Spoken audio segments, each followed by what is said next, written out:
তোমরা কি জানো জাহান্নামের দরজা কয়টা? আল্লাহ তাআলা পবিত্র কোরআনুল কারীমের সূরা হিজরের ৪৪তম আয়াতে বলেছেন, বিসমিল্লাহির রহমানির রহিম, ওয়া ইন্না জাহান্নামা লামাওঈদুহুম আজমাঈন।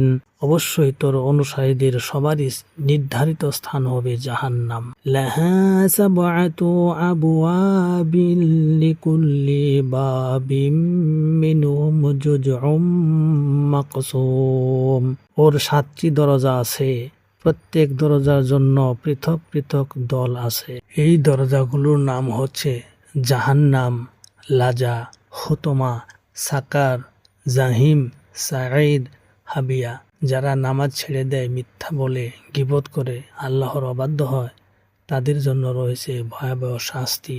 তোমরা কি জানো জাহান্নামের দরজা কয়টা? আল্লাহ তাআলা পবিত্র কোরআনুল কারীমের সূরা হিজরের ৪৪তম আয়াতে বলেছেন, বিসমিল্লাহির রহমানির রহিম, ওয়া ইন্না জাহান্নামা লামাওঈদুহুম আজমাঈন।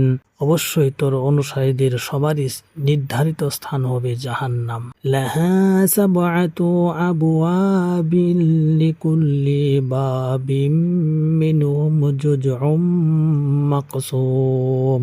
ওর ৭টি দরজা আছে, প্রত্যেক দরজার জন্য পৃথক পৃথক দল আছে।